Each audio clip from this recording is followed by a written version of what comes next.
नमस्कार दोस्तों, आपका हार्दिक स्वागत है बिब्लियोफाइल के डिजिटल प्लेटफॉर्म पर। मैं दिनकर राणा हमेशा की तरह आपका स्वागत करता हूं। फिर से एक नया मॉक टेस्ट लेकर आया हूं। देखते हैं उसके क्वेश्चंस को, और क्वेश्चंस को अच्छे से रीड करना है।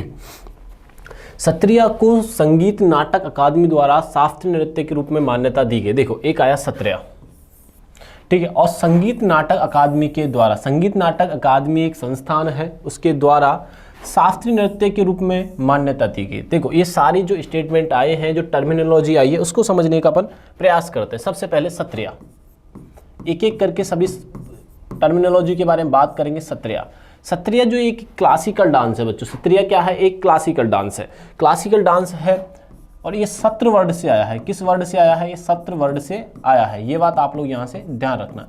जिस स्टेट में ये किया जाता है उस स्टेट का नाम है असम। उस स्टेट का नाम क्या है बच्चों? असम है। ये बात आप लोग यहाँ से ध्यान रखना। तो हम सत्रिया समझ आया कि सत्रिया जो वर्ड आया वो सत्र से आया और ये क्या है? असम में है।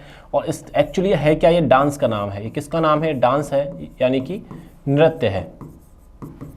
और कौन सा नृत्य है? ये क्लासिकल डांस है। अब आप सोचोगे सर क्लासिकल डांस ये है क्या? ये किसका पार्ट होते हैं?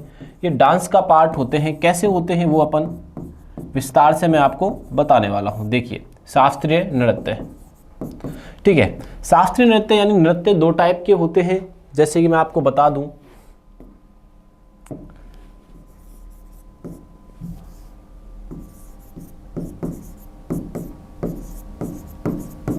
नृत्य यानी कि डांस। डांस दो प्रकार के होते हैं, ठीक है। एक को बोलते हैं हम फोक डांस। वॉइस क्लियर है ना? ये आप देख लीजिएगा एक बार। वॉइस का मुझे थोड़ा इश्यू लग रहा है। वॉइस क्लियर है क्या? चलो भाई, हाँ क्लियर है। फोक डांस, ठीक है, जिसको हम क्या बोलते हैं? लोक नृत्य बोलते हैं। और एक तरफ चलते हैं हम क्लासिकल डांस की तरफ, यानी कि शास्त्रीय नृत्य।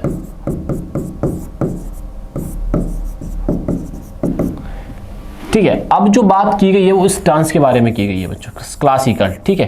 न्यूएस्ट क्लासिकल डांस है। कौन सा न्यूएस्ट क्लासिकल डांस है? ये सत्रिया। सत्रिया क्या है? नवीनतम क्लासिकल डांस है। हमें पता लगा कि शास्त्रीय क्या है? एक डांस का एक टाइप होता है, और शास्त्रीय सत्रिया जो नृत्य है ये नवीनतम है। नवीनतम क्लासिकल डांस है, यानी कि न्यूएस्ट क्लासिकल डांस है। इसे वर्ष 2000 में संगीत नाटक अकादमी के द्वारा मान्यता दी गई। तो यही हमारा आंसर है। इसका जो प्रारंभ होता है वो 15वीं शताब्दी में होता है। कब होता है बच्चों? 15वीं शताब्दी। महिला और पुरुष दोनों कर सकते। पहले पुरुष प्रधान ही हुआ करता था, लेकिन बाद में महिला और पुरुष दोनों के दोनों ही इस नृत्य को करने लगे। सत्रिय नृत्य की यहाँ पे बात अभी चल रही है। और इसके अलावा चीज़ें क्या होती हैं बच्चों, ध्यान से देखिए। सत्रिय नृत्य के बारे में कौन कौन सी चीज़ें हमें अच्छे से ध्यान रखनी है। जैसे अभी मैंने आपको बताया, ये नवीनतम नृत्य है, और जिस म्यूजिक पर ये किया जाता है बच्चों, जिस म्यूजिक पर किया जाता है उस म्यूजिक का नाम क्या है? बोरगीत। यह जो नृत्य है बोरगीत पर किया जाता है। ये बात सारे के सारे आप लोग यहाँ से ध्यान रखिएगा, ठीक है। तो अपना आंसर क्या हो जाएगा बच्चों? यहाँ से वर्ष 2000 में मान्यता दी जाती है as a classical dance, Sattriya नृत्य को। और राज्य का अगर पूछ लिया जाए तो राज्य कौन सा है इसका? मैं अभी बता ही चुका हूँ आपको, असम। चलिए नेक्स्ट क्वेश्चन पर चलते हैं। भारतीय संविधान के निम्नलिखित में से किस अनुच्छेद में यह उल्लेख है कि भारत सरकार की समस्त कार्यपालिका कार्रवाई राष्ट्रपति के नाम से की जाएंगी? ठीक है, जो संवैधानिक सर्वोच्च लीडर जो होता है वो राष्ट्रपति होता है बच्चों। कौन होता है? प्रेसिडेंट होता है। देखो, इसकी टर्मिनोलॉजी को समझने का प्रयास करते हैं। भारतीय संविधान, भारतीय संविधान एक कानून है जो जिसके अकॉर्डिंग हमारे भारत देश में कोई भी कानून या भारत देश हमारा चलता है, ठीक है। ये कानून है एक तरीके से। अब आसान भाषा में बात करें, अनुच्छेद का मतलब है कि संविधान के कुछ पार्ट है, कुछ जिसको अपन बोल सकते हैं सीरीज है या क्रमांक, आर्टिकल उनको बोलेंगे अपन। भारत सरकार, इंडियन गवर्नमेंट की समस्त कार्यपालिका, जिस कार्यपालिका से मतलब है कार्य जितने भी होंगे, ठीक है, भारत सरकार के जितने भी कार्य होंगे राष्ट्रपति के नाम से होंगे। वो किस अनुच्छेद हमें परमिशन देता है? तो अनुच्छेद 77 यानी आर्टिकल 77 हमें ये बात कहता है। अब बात आती है संविधान। संविधान को विस्तार से जानते हैं। संविधान एक लिखित कानून है। क्या है बच्चों? संविधान लिखित कानून है। मैं आसान भाषा में समझाने का प्रयास कर रहा हूं इसको। संविधान जो होता है लिखित कानून है भारत का, और भारत जो लिखित कानून है संविधान, यानी कि विश्व का सबसे बड़ा इन रिटन संविधान है। संविधान क्या है बच्चों? विश्व का सबसे बड़ा लिखित संविधान है, ये बात ध्यान रखिएगा, ठीक है। और पहले भारत जो है विश्व का सबसे बड़ी डेमोक्रेटिक कंट्री भी है, ये बात भी आप लोग यहाँ से ध्यान रखना। भारत में जो संविधान लागू किया जाता है 26 जनवरी 1950 को, 26 नवंबर नहीं, वो तो अडॉप्ट किया गया था 26 जनवरी 1950 को, ये बात आप लोग यहाँ से ध्यान में रखनी है आपको। राष्ट्रपति, प्रधानमंत्री और राष्ट्रपति दो सर्वोच्च लीडर्स होते हैं देश के अंदर, लेकिन संविधान में जो सर्वोच्च है वो है राष्ट्रपति। भारत के जो प्रथम राष्ट्रपति होते हैं वो राजेंद्र प्रसाद होते हैं, पहले भारत के राष्ट्रपति राजेंद्र प्रसाद, ठीक है। ये बात तो हमारे समझ में आ गई भैया कि राजेंद्र प्रसाद। अभी कौन है सर, हमें ये भी बता दीजिए, अभी कौन है? द्रौपदी मुर्मू, ये बात भी आपने को यहाँ से ध्यान रखना। द्रौपदी मुर्मू वर्तमान देश की कौन है? प्रेसिडेंट है, यानी कि राष्ट्रपति हैं, ये बात भी अपने को यहाँ से याद रखनी है। और आपको दूसरी बात ये भी ध्यान रखनी है, पहली महिला राष्ट्रपति, भारत की पहली महिला राष्ट्रपति। और यहीं से क्वेश्चन प्रधानमंत्री को लेके पूछा जाता, तो ये तो प्रेसिडेंट की बात की हमने, अगर प्राइम मिनिस्टर से रिलेटेड पूछ लिया जाता आपसे, ये तो हो गया प्रेसिडेंट। अगर यही सेम क्वेश्चन आपसे पूछा जाता प्राइम मिनिस्टर को लेके, प्रेसिडेंट की जगह मैं यहाँ क्या लिख देता हूँ बच्चों? प्राइम मिनिस्टर कर देता हूँ, first women prime minister of India, ठीक है। तो इसका आंसर होगा प्रतिभा देवी सिंह पाटिल,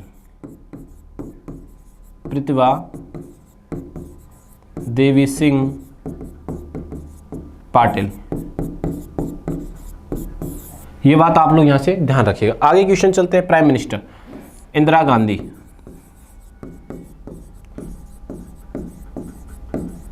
ये सारी की सारी बातें बहुत इंपॉर्टेंट हैं जो हमें यहां से याद रखनी है। चलिए, इस क्वेश्चन का आंसर आपको मिल गया होगा, आर्टिकल 77। त्रिकोणीय त्रिकोणीय प्राणियों में पाए जाने वाले तीसरे जनन स्तर की पहचान करें। तीसरा जो होता है वो देखो, एक होता है एक्टोडम, एक्टोडम का मतलब क्या होता है? यानी कि बाह्य। एंटोडम का क्या मतलब होता है? अरे मैं पेन का कलर चेंज कर लेता हूँ एक बार। एक्टोडम ये होता है बाह्य जनन स्तर होता है, और अंदर जो होता है उसे बोलते हैं अंतर्जनन, यानी कि एंडोडम। इनके मध्य होता है मध्य जनन स्तर, यही हमारा आंसर है बच्चों, यही क्या हो जाएगा? हमारा आंसर हो जाएगा यहाँ से, ठीक है। आइए आगे चलते हैं।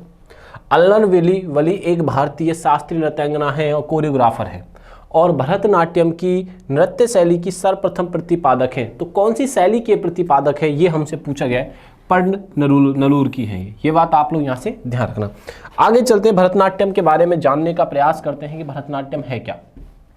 भरतनाट्यम एक क्लासिकल डांस है बच्चों। भरतनाट्यम क्या है? जैसे अभी हमने क्लासिकल डांस की बात की थी अभी थोड़ी देर पहले सत्रिया के बारे में, अब भरतनाट्यम से क्वेश्चन पूछ लिया गया है।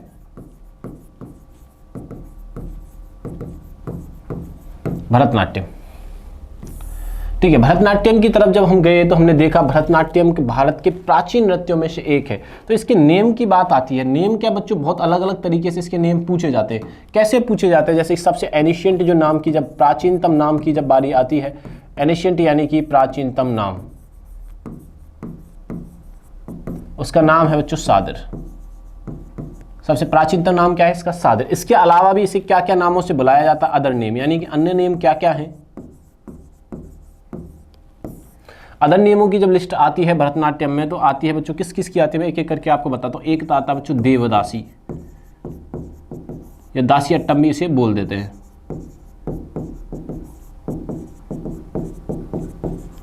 कई लोग इसे तंजोर भी बोल देते हैं, कई इसे अग्नि भी बोल देते हैं। तो ये बात भी अपने को यहाँ से याद रखनी, इन सभी नृत्यों के बारे में हमें जानकारी रखनी है। भरतनाट्यम जो डांस है वो डेडिकेट है लॉर्ड शिवा को, डेडिकेट टू लॉर्ड शिवा। लेकिन ये नृत्य प्रारंभ में जो बनाया जाता है या फाउंडर कहे जाते हैं वो बनाया जाता है लॉर्ड ब्रह्मा के द्वारा। It is invented, it is start, it is begin Lord Brahma. ये दोनों चीजें ध्यान रखना। अगर आपको रिलीजन की बात की जाए कि मेनली किस रिलीजन के द्वारा ये नृत्य किया जाता है तो वहाँ शैव धर्म का नाम आएगा बच्चों, ठीक है। ये बहुत इंपॉर्टेंट पार्ट है इस नृत्य का जो मैं आपको यहाँ पे बोर्ड पर अभी बता रहा हूँ। जैसे कि 8 क्लासिकल डांस होते हैं, जैसे अभी हमने 2 चीज़ों को डिस्कस किया। 8 क्लासिकल डांस होते हैं, एक तो अभी हमने हाल ही में डिस्कस किया भरतनाट्यम, ठीक है। एक अभी डिस्कस किया हाल ही में सत्रिया, इनके अलावा भी 6 होते हैं बच्चों, इनके अलावा भी 6 होते हैं। कौन कौन से होते हैं वो देखते हैं, कौन कौन से हैं। देखिए, एक होता है बच्चों कुचिपुड़ी, ठीक है। एक होता है बच्चों सत्रिया, ठीक है। एक होता है, क्या होता है, सत्रिया। सत्रिया के अलावा और कौन सा होता है बच्चों, कथकली, मोहिनीअट्टम,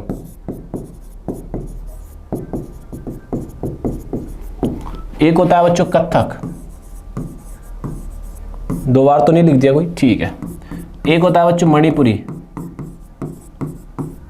एक होता है बच्चों ओडिसी। ऐसे ही करके 8 क्लासिकल डांस होते हैं। कितने डांस होते हैं, 8 क्लासिकल डांस होते हैं। देखिए ऐसे करके टोटल कितने क्लासिकल डांस लिख दिए मैंने आपके, 8 क्लासिकल डांस लिख दिए हैं। अभी जो बातें चल रही है बच्चों, देखो दुसत्रिया मैंने 2 बार लिख दिया, मैं वही तो बोल रहा था, शायद मैंने कोई डांस 2 बार लिख दिया है ये, ठीक है। अब हो गए 8। तो अभी जो बात चल रही है इसके बारे में चल रही है, ठीक है। ये बात आप लोग यहाँ से ध्यान में रखिएगा। आंसर क्लियर है, बी आंसर इसका हो जाएगा। चलें आगे नेक्स्ट क्वेश्चन पर। चलिए, निम्नलिखित में से कौन सा अधिनियम राष्ट्रीय ध्वज और राष्ट्रगान के अनादर को रोकता है। देखो हमारे जो देश के प्रतीक चिन्ह हैं उनके अनादर को रोकने के लिए, उनकी रेस्पेक्ट करने के लिए कानून बनाया गया। उस कानून के बारे में हमसे पूछ रहा है कि राष्ट्रीय गौरव अपमान निवारण अधिनियम 1971, तो यही हमारा आंसर है। जैसे राष्ट्रगान की बात आती है बच्चों, राष्ट्रीय ध्वज की बात आती है, तो इनका सम्मान करना हमारे कॉन्स्टिट्यूशन में या अपन इसके लिए क्या बनाया गया है, नियम कानून बनाए गए। जैसे राष्ट्रीय गौरव अपमान निवारण अधिनियम जो कौन सा है, 1971। ये बात आप लोग ध्यान रखिए ना, राष्ट्रीय ध्वज और राष्ट्रीय ध्वज और कौन सा है बच्चों, राष्ट्रीय गान।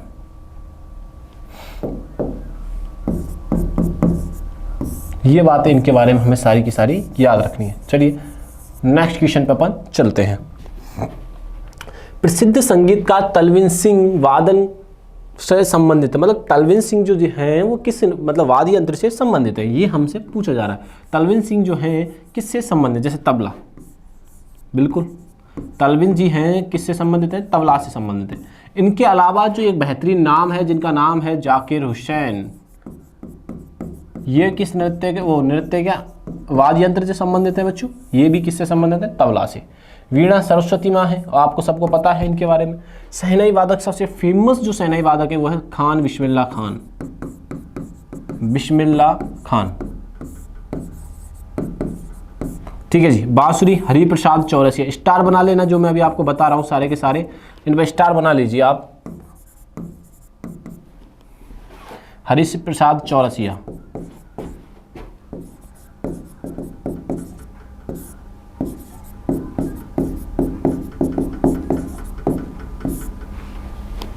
ठीक है बॉस। चलो आगे चलते हैं।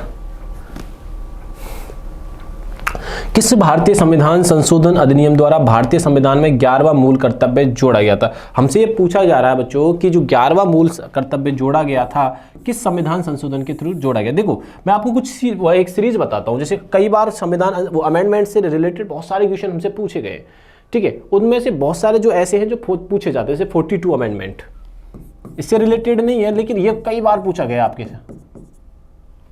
अमेंडमेंट 42 के बारे में हम लोग बात कर रहे हैं, एक बार नहीं पूछा गया मेरे हिसाब से। एग्जाम मैंने बहुत एग्जाम हजारों बार देख लिया है अमेंडमेंट 42 नंबर का, ठीक है। जैसे यहाँ पे जो पूछा गया है आपसे वो कौन सा पूछा गया बच्चों, 86 वाला पूछा गया है। ये बात ध्यान रखना, कॉन्स्टिट्यूशन अमेंडमेंट एक्ट के बारे में पूछा गया है, जिसमें वर्ष 2002 के अंदर 6 वर्ष से 14 वर्ष के वही बच्चों को क्या दिया जाएगा बच्चों, शिक्षा का अधिकार दिया जाएगा। शिक्षा के मौलिक अधिकार को लेकर यहाँ पे बात की गई थी, ठीक है। 11वां मूल कर्तव्य जोड़ा गया था, कौन सा अमेंडमेंट था, 86। तो यहाँ पे एक और इंक्लूड कर लो 86, ठीक है। ऐसे करके कुछ अमेंडमेंटों की जो हैं जो बहुत ज़्यादा रिपीटेड एग्जाम में होते हैं। ये कौन से अमेंडमेंट है सर, सबसे ज़्यादा एग्जाम में रिपीटेड होते हैं, ठीक है। इसमें क्या क्या किया गया था मैं आपको विस्तार से, कब किया गया था, पहली बात तो ये याद रखो ये 2002 में किया गया था, वर्ष 2002 में किया गया था, ठीक है। कौन से नंबर का था, 86 नंबर का था। इसमें शिक्षा के अधिकार को जोड़ा गया था,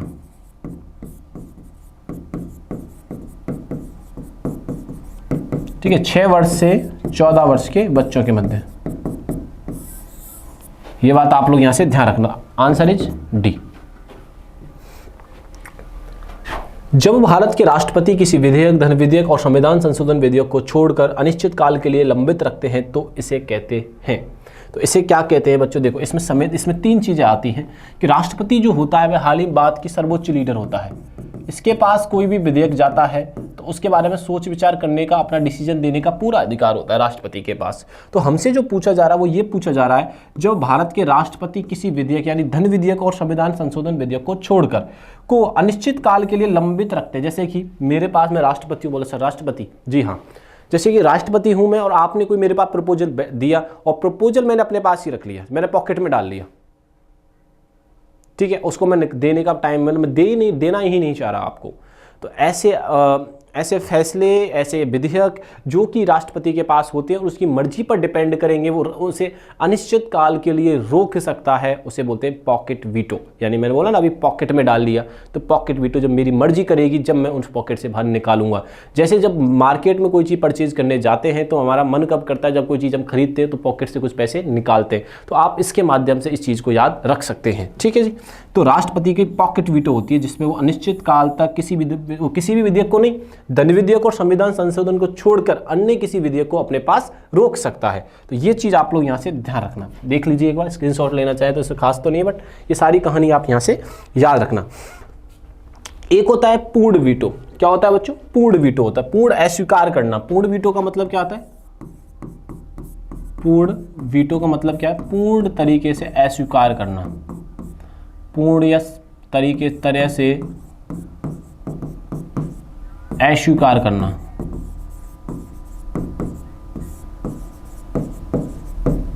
बात समझ में आई कि नहीं? पूर्ण वीटो। अरे एक होता है निलंबन वीटो। एक कौन सा होता है बच्चों? ये बात से सारी की सारी अपन को याद रखना। एक और इसके नाम में लिख देता हूं, राष्ट्रपति का पॉकेट वीटो। और ये तीनों के तीनों ये याद रखिएगा आप। पूर्ण वीटो, निलंबन वीटो और पॉकेट वीटो, ये तीनों चीजें इंपॉर्टेंट है। आप स्क्रीनशॉट लेना चाहो तो आप ले सकते हो। चले अब नेक्स्ट क्वेश्चन पर आइए।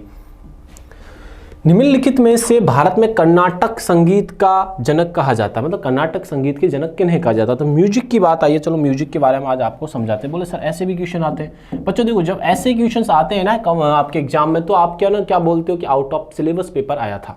वो हम सबसे बड़ी गलती करते हैं। चलो आप म्यूजिक के बारे में बात करते हैं आज। म्यूजिक को पूरे चार्ट के माध्यम से आपको मैं यहाँ पे बताता हूँ। संगीत क्या बच्चों? तीन टाइप का। ये सामवेद में है। अब आप समझोगे कि भैया हमें ये बताओ कि आप कि म्यूजिक के बारे में हमें इन्फॉर्मेशन कहाँ से मिली? तो इन्फॉर्मेशन जो हमें मिलती है म्यूजिक के बारे में, वो मिलती है हमें सामवेद से। इस संगीत के बारे में जो इन्फॉर्मेशन मिलती है बच्चों, कहाँ से मिलती है? सामवेद से मिलती है। सामवेद,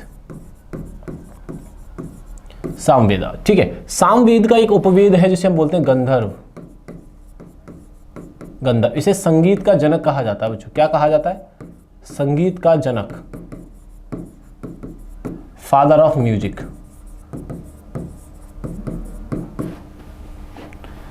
फादर ऑफ म्यूजिक, ये बात भी आपको यहां से याद रखना। इन्वेंशन भी कई लोग लिख देते हैं इस चीज को। आओ अब वापस से अपन म्यूजिक पे आते हैं। म्यूजिक एक तो है शास्त्रीय, जिसे हम क्लासिकल म्यूजिक बोलते हैं, ठीक है। एक है बच्चों लोक संगीत, जिसे हम फोक म्यूजिक बोलते हैं। बात समझ में आई कि नहीं आई? शास्त्रीय और फोक म्यूजिक, ठीक है। अब तीसरा है उपशास्त्रीय, ठीक है ना, सब क्लासिकल। बात समझ में आई कि नहीं है? ठीक है। और शास्त्रीय डांस के दो टाइप हैं। शास्त्रीय डांस के कितने टाइप हैं? दो। एक तो है हिंदुस्तानी,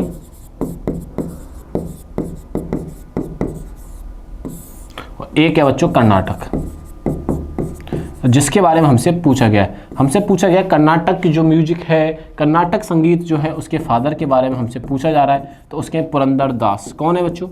पुरंदर दास। अगर यही क्वेश्चन आपसे ऐसे पूछ लिया जाता कि हमें ये बताइए कि क्लासिकल डांस में हिंदुस्तानी जो संगीत है उसके फादर कौन है, तो उसके फादर है तानसेन। ये बात भी आप लोग यहाँ से बच्चों ध्यान रखिएगा। दोनों ही क्वेश्चन बहुत इंपॉर्टेंट है और दोनों ही एग्जाम में कई बार पूछे भी गए हैं। चलिए नेक्स्ट क्वेश्चन पे चलते हैं। तो ये रहा आपका आंसर, पुरंदर दास। ठीक है, चलें आगे क्वेश्चन देखिए। स्थलीय ग्रह से बने होते, स्थलीय ग्रह किससे बने होते हैं? तो ये बने होते हैं चट्टानों और धातुओं से बने होते हैं। किससे बने होते हैं बच्चों? चट्टानों और धातुओं से ये बने होते हैं।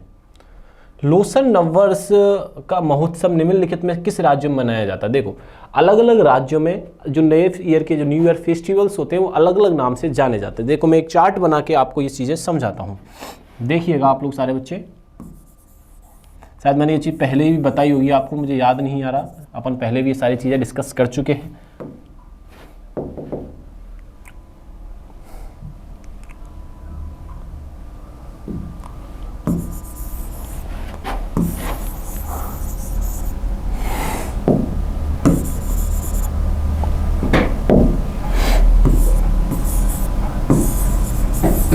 अब देखिए बच्चों एक बार इसको, ठीक है ना। हाँ, तो इसके बारे में हम डिस्कस कर रहे हैं, क्या है क्या नहीं है, ध्यान से देखना आपका। ये देखिए, जैसे मैं सबसे पहले बात करता हूँ महाराष्ट्र की। महाराष्ट्र में जो न्यू ईयर फेस्टिवल आता है इसे बोलते हैं गुड़ी पड़वा। ठीक है, महाराष्ट्र के अंदर जो न्यू ईयर फेस्टिवल आता है उसे क्या बोलते हैं? गुड़ी पड़वा। ये बात आप लोग यहाँ से ध्यान रखिएगा, ठीक है। जैसे मैं चला केरल की तरफ। केरल में जो न्यू ईयर फेस्टिवल को बोला जाता है वो बोला जाता है विशु। केरल में क्या बोला जाता है बच्चों? विशु बोला जाता है। और यहीं अगर उत्तराखंड होता, यहीं होता उत्तराखंड, तो उत्तराखंड में बोला जाता है विखु। क्या बोला जाता है? विखु बोला जाता है। ये बात भी अपन को यहां से याद रखनी है, ठीक है। अब चले तमिलनाडु की तरफ। तमिलनाडु में जो मनाया जाता है वो मनाया जाता है पुथांडु।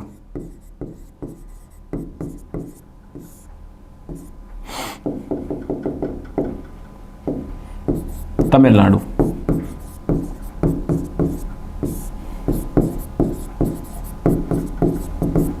ठीक। एक आता है नवरोज और एक आता है नवरेह। नवरेह मनाया जाता है जम्मू एंड कश्मीर में बच्चों।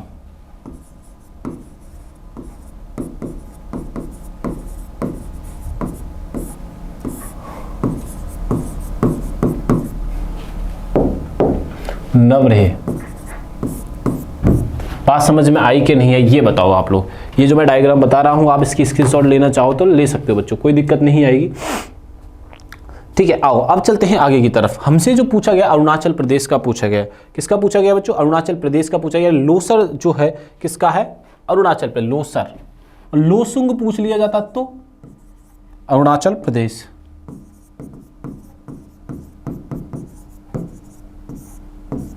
लोसर।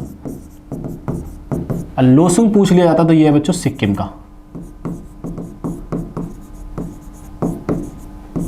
लोसुंग। चेरी हुआ मणिपुर का। मणिपुर।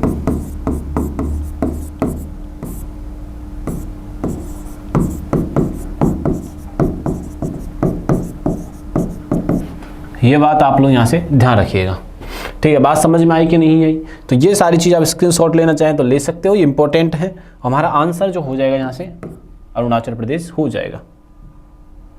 चलिए, निम्नलिखित नेताओं में से 1940 में कांग्रेस की महिला विंग की स्थापना किसने की? लक्ष्मी सहगल, अरुणा आसिफ अली, सरोजनी नायडू, सुचेता कृपलानी। तो हमारा आंसर क्या है? सुचेता कृपलानी। और यूपी की ये प्रथम मुख्यमंत्री होती हैं, प्रथम मुख्यमंत्री नहीं, पहली महिला मुख्यमंत्री होती हैं, first women CM.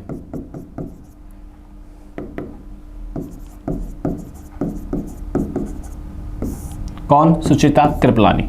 Sucheta Kripalani के बारे में आप लोग यहां से ये बात, सारी बातें याद रखें। अब कांग्रेस की जो स्थापना होती है वो होती है 1885 बच्चों।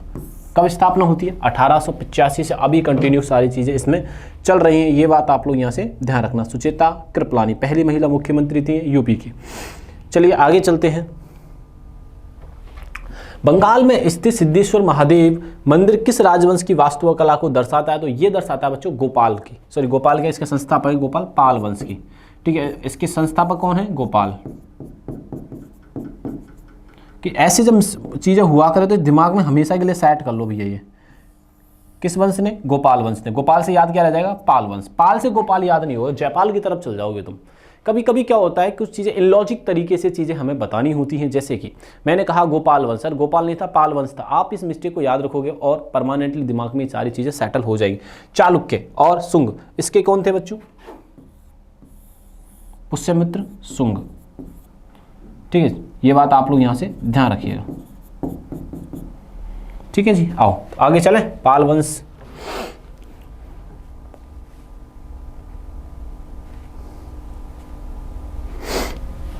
भारत के संविधान में के अनुच्छेद 111 के तहत कोई धन विधेयक जो राष्ट्रपति के समक्ष अनुमति के लिए प्रस्तुत किया जाता है, किस द्वारा हस्ताक्षरित एक प्रश्नांकित प्रमाण पत्र द्वारा समर्पित होना चाहिए? यह धन विधेयक है, तो ये लोकसभा के अध्यक्ष के द्वारा प्रमाणित होना चाहिए।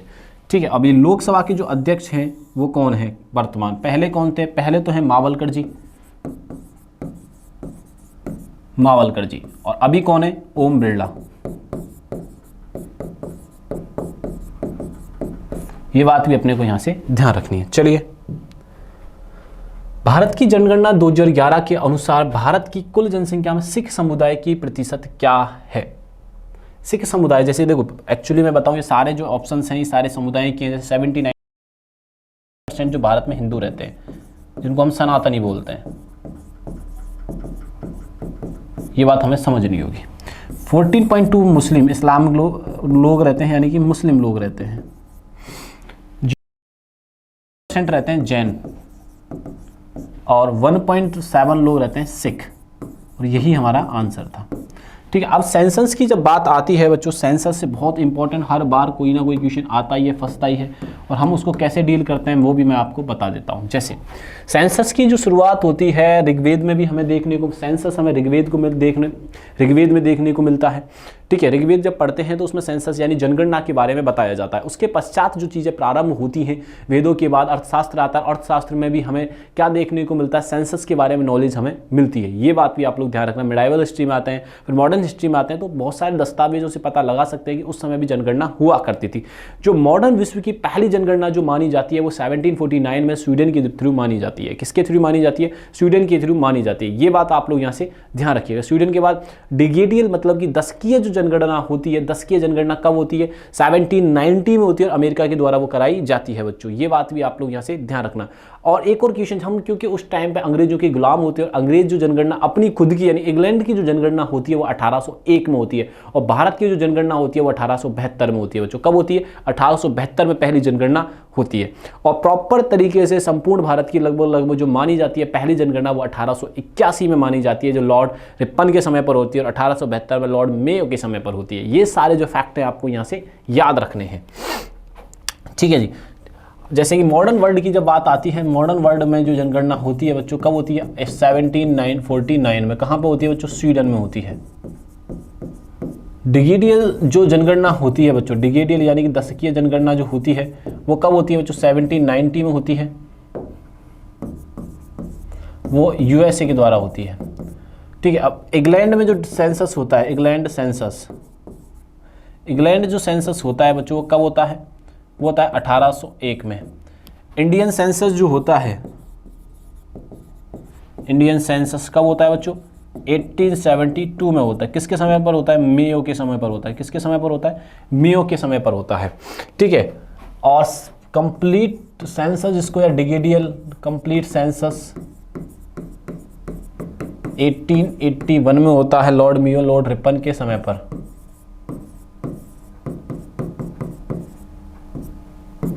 ये बात भी आप लोग यहां से ध्यान रखिएगा। ठीक है, हाल ही में जो भारत की जनगणना हुई थी जो 2011 में हुई थी, यहां पे जो रजिस्ट्रार होते हैं वो WC प्लाउडेन होते हैं,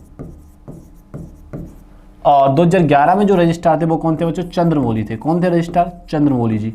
ये बात अपने को यहाँ से याद रखनी है। ठीक है, और उसी का जो डाटा हम पढ़ रहे हैं वो इसी जो डाटा है 2011 का ही बच्चों डाटा है। ये बात भी अपने को यहाँ से याद रखनी है। चलिए नेक्स्ट क्वेश्चन पर चलते हैं। किस नोबेल पुरस्कार विजेता ने 19वीं शताब्दी के अंत में एक प्रयोग किया और पाया कि दो धातु की प्लेटों के बीच वोल्टेज आरोपित करने पर निम्न वायुदाब गैस से भरी हुई कांच की नली विकिरण उत्सर्जित करती है? तो ये फिलिप लियोनार्ड ने कहा था बच्चों। किसने कहा था? फिलिप लियोनार्ड ने ये बात कही थी। ठीक है, अब नोवेल की बात चली, ये शब्दावली ये इंपॉर्टेंट आई है तो इसके बारे में बात करेंगे। नोवेल कैसे काम करता है? पहली बार जो नोबेल प्राइज दिए जाते हैं बच्चों,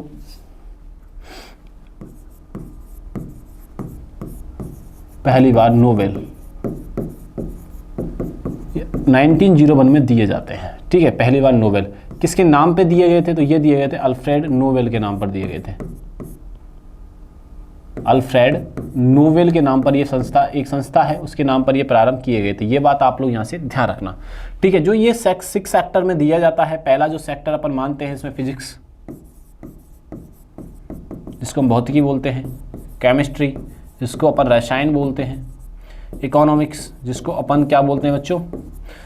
अर्थशास्त्र बोलते हैं। इकोनॉमी नहीं, इकोनॉमिक करेंगे इसका।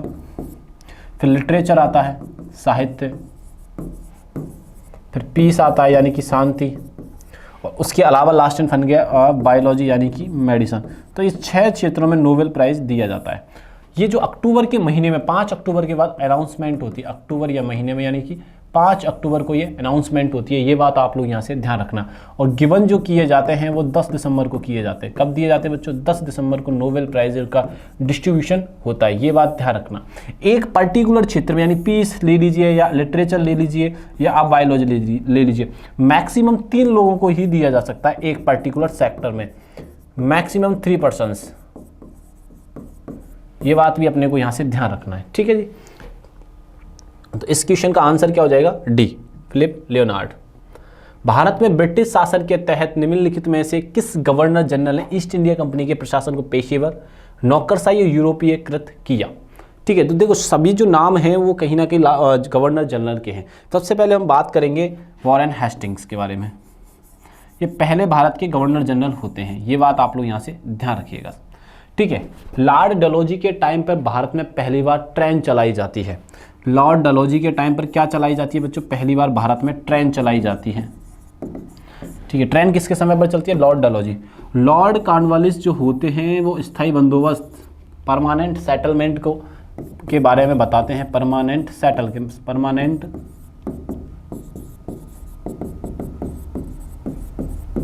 ये बात भी आप लोग यहाँ से याद रखिएगा। ठीक है, हमसे जो क्वेश्चन पूछा जा रहा है उसको ध्यान से पढ़िए कि पहले गवर्नर रेगुलेटिंग एक्ट के थ्रू किए जाते हैं। ठीक है, वायसराय होते हैं। हमसे जो पूछा गया कि governor general east India company के प्रशासन, तो परमानेंट सेटल क्या है? प्रशासन से रिलेटेड था, तो आंसर भी हमारा क्या हो जाएगा? यहाँ से सी हो जाएगा।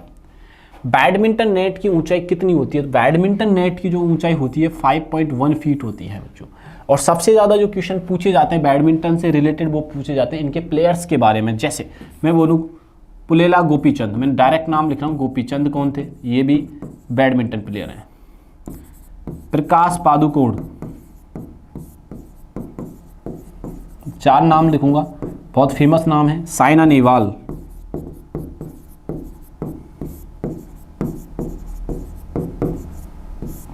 ठीक है ना, प्रकाश पादुकोण, साइना नेहवाल और पीवी सिंधु। ये बात आप लोग यहां से ध्यान रखिएगा। Answer is B. निम्नलिखित में से कौन सा तत्व एक्टिनाइड श्रेणी का सदस्य है? एक्टिनाइड श्रेणी में 14 सदस्य आते हैं जिसमें थोरियम आता है बच्चों। ठीक है, ये बात ध्यान रखना। टोटल 14 मेंबर्स हैं, 14 मेंबर्स में थोरियम भी शामिल है। भारत स्काउट एंड गाइड का 19वां राष्ट्रीय जम्बूरी किसकी मेजबानी में होगा? ठीक है, तो ये मेजबानी होगा उत्तर प्रदेश में। कहाँ पे होगा बच्चों? उत्तर प्रदेश में ये होगा। भारत में हाल ही में हुआ है। इसकी मंजूरी भी कब मिली है बच्चों? हाल ही में मिली है। ये बात भी आप लोग यहाँ से ध्यान में रखिएगा। चले आगे, आइए। हाल ही में भारत और ब्रिटेन मुक्त व्यापार समझौतों के लिए लिविंग ब्रिज पुरस्कार से किसे सम्मानित किया गया है? तो ये कीर स्टारमर को किया गया है। ये बात भी आप लोग यहाँ से ध्यान रखना। हाल ही में आरबीआई का डिप्टी गवर्नर किसे नियुक्त किया गया है? तो वो नियुक्त किया गया है श्रीश चंद्र मुर्मू को। मुर्मू जी छाए हुए हैं, एक तरफ तो हमारे राष्ट्रपति भी मुर्मू जी हैं और इधर श्रीश चंद्र, ये सरनेम बहुत छाया हुआ है। ये बात ध्यान रखिएगा। भारत में पहली बार विश्व सी फूड कांग्रेस 2026 का आयोजन कहाँ होगा बच्चों? ये चेन्नई में होगा। कहाँ पर आयोजन किया जाएगा इसका? चेन्नई में आयोजन किया जाएगा। हाल ही में नासा के ने अंतरिक्ष यान ने किस ग्रह के चंद्रमा एनसेलाइड पर जीवन की संभावना के नए प्रमाण प्रदान किए हैं? तो वो किए हैं शनि यानी कि सैटर्न पर। ये बात आप लोग यहाँ से ध्यान रखना। अब इस सेशन का लास्ट एंड फाइनल क्वेश्चन है, हाल ही में प्रधानमंत्री नरेंद्र मोदी ने किस देश की प्रधानमंत्री की आत्मकथा आई एम जॉर्जिया की प्रस्तावना लिखी है? तो वह इटली की है। ठीक है, तो ये सारी चीज़ें हमें यहाँ से याद रखनी है। ऐसे करके हमने 25 क्वेश्चंस का सलूशन करा। वीडियो अच्छा लगे तो बच्चों दोस्तों को शेयर करना बिल्कुल भी मत भूलिएगा और चैनल को सब्सक्राइब आपको करना ही है। तब तक के लिए आप अपना ध्यान रखिए। थैंक यू, धन्यवाद।